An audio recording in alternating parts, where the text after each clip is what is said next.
What's up, guys? Today we've got a Q&A round. Let's get into it.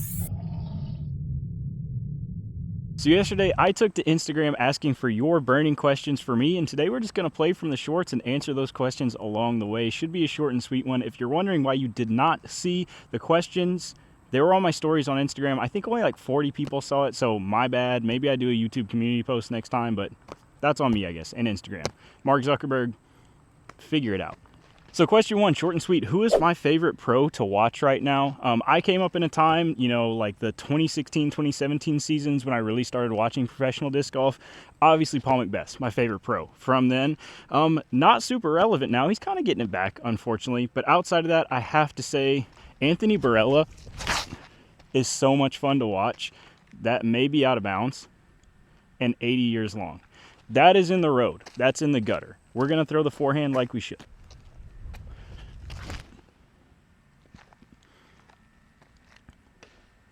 That hit the pole. 2 off 1 though, right? Which I always think is funny, not as a true Discraft hater, but I mean, I've never bagged any Discraft. That both my favorite sponsored pros are Discraft sponsored pros. New whiteout marbles, by the way. But yeah, Anthony Barella is so much fun to watch. Just, you never know what's going to come out of that kid, and he's got so much talent. And then Paul, obviously it's Paul. I came up in a time where, Paul and Sexton were doing the McBeast challenges, so I really liked both of them. Just dominant in the time. Ton of fun to watch. Question number 2 was, what is my number 1 bucket list course right now? The course that I want to play more than anything. And I think there's 2. I got an honorable mention, and then I might be cheating with my actual answer. Maybe recency bias on the last day of Green Mountain Championship is today while I'm filming this, and it's 2 courses technically on that property. But man, those courses are beautiful, and I've been talking to some friends who actually posted this question. And I think it's just such a good mix of a course that I wouldn't get absolutely destroyed at being an AM, but still fun, challenging, obviously beautiful. Honorable mention, the second one to Maple Hill. Just beautiful, iconic course. Question 3, staying on the course theme, is what is my favorite course that I have personally played? Now, I was lucky enough a couple months ago to go up to Charlotte with the Unfinished Business crew, my podcast. If you've never listened, link in the description. But you probably have a feeling that's going to be one of them.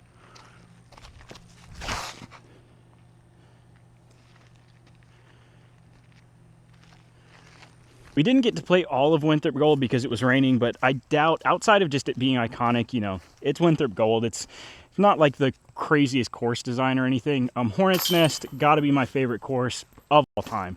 Incredibly beautiful, incredibly challenging. If you get a chance, that is a course you have to play. For some honorable mention, favorite course in the area I'm in now, Bainbridge Oaks. If you haven't seen that video, that course is insane, just opened recently. Beautiful, beautiful course. And for my favorite course back where I lived before, in the Nashville, Tennessee, kind of Kentucky area, Mar Park in Madisonville, Kentucky.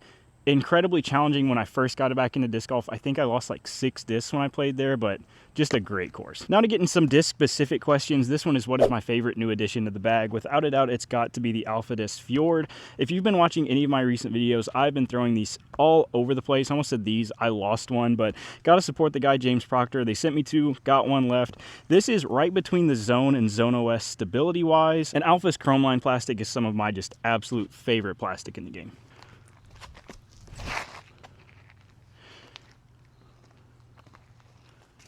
Last tree, man. The last one. But yeah, forehands, backhands, flex lines, approaches. The Fjord can do it all. If you like a zone style disc and are wanting to support maybe a Norwegian company, maybe something a little different, more of a different feel in the plastic, I cannot recommend the Fjord enough. I am absolutely loving these things. What the fuck was that? This is a pretty interesting disc kind of / Pro Tour question, and it's, do I think that introducing a disc limit in the game would improve the product kind of at the top level? I was actually asked this on debate night as well. I guess a little bit over a year ago when I was still appearing on that Foundation podcast.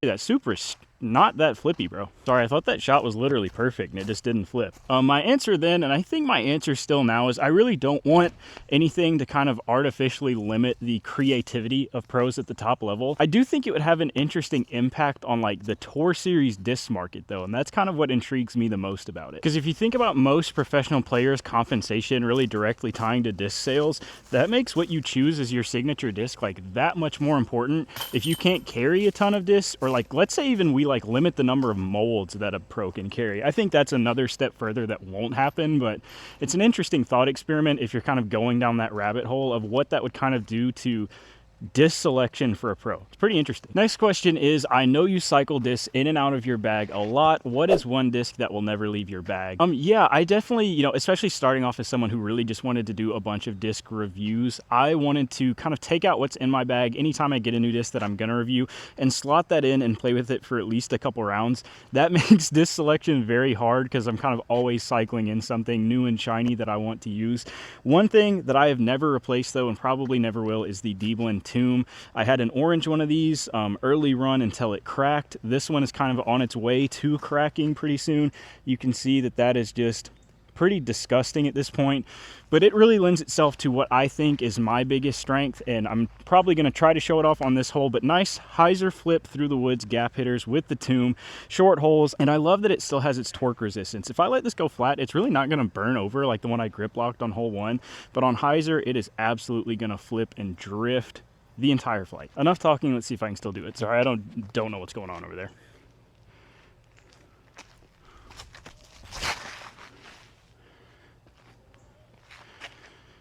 Yeah, steep hyzer popped up, still finished. If I let it go on even less hyzer like intended, would have drifted towards the basket, but you guys get it. But not only just the D-Blend Tomb, but specifically each iteration of D-Blend Tomb I've had, like I said, the orange one before and this pink one, gives me so much confidence stepping up to a gap like that, just because I've done it so many times with that disc. I've missed putts so many times as well that I should make, and it's very frustrating, especially when you're filming yourself and now you're just an idiot in the woods talking to your phone. Well, it wouldn't be one of my videos without some technical difficulties. I lost connection to my wireless mic at this point, but the next question was, what is the most painful disc that I have lost? And I love these questions back to back. Bear with me, this is going to be a bit of a story time, but as long as I have been on YouTube, I've basically been Infinite sponsored. My first video was an Emperor review. Since then, I've been pretty much partnered with Infinite. Love those guys, love the discs, and I've developed the shtick as being the Tomb guy. Obviously, I just talked about it a ton on the last hole. The Tomb is one of, if not my favorite disc of all time. But before the Tomb really dominated a lot of my content, there was another mold that I absolutely loved and was my favorite Infinite disc, and it was the Color Glow Metal Flake Sphinx. Now, a couple of years ago, I actually lost my baby Sphinx, not even in an impressive way. I literally just left it on the course and forgot about it. F's in the chat for that thing. That is just despicable by me. So I really just kind of internalized that. I said in my brain it was time to move on. I was already kind of throwing the Dynasty a little bit, and it handled torque and arm speed a little bit better. So I just took the messy breakup on the chin. You know, I moved on from the Sphinx. But what you may or may not know is I do have not an exact replica, but the same run, different stamp, 2019 World Stamp, Metal Flake Color Glow Sphinx, just like my baby that I lost back in the day. I actually paid for another one with a team stamp, like 40 bucks. I don't want to talk about it. But since then, since the day that I lost it, I have never thrown this disc. I haven't thrown the other one. I just wanted to move on. I just couldn't handle my own failure of leaving that disc. So what we're about to see is me basically throwing that disc, my once beloved, for the first time in a very long time.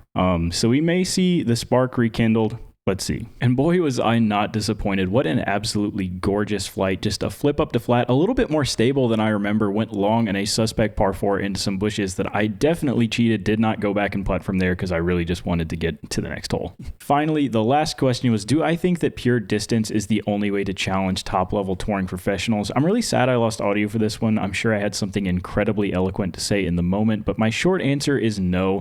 I think that the mental game, the true golf aspect of disc golf, is very lacking right now. Distance is very important to spectators. I think that's how we hook a lot of new people into wanting to watch disc golf, just seeing purely what these athletes are able to do with a frisbee. But we are definitely lacking on the mental side of, I think we need new types of hazard, maybe a forced standstill, something to make risk reward really apparent on par 4s and 5s that really challenge the mental side of the game for these pros. But there you have it. There's a short Q&A. Like I said, only really got 8 questions because I think only like 40 people saw the poll on Instagram. My bad. Maybe I'll just take comments from this YouTube video and make that the next Q&A. We'll see what happens. Thank you guys a ton for watching. Sorry it was a little bit scuffed. I'll see you in the next one.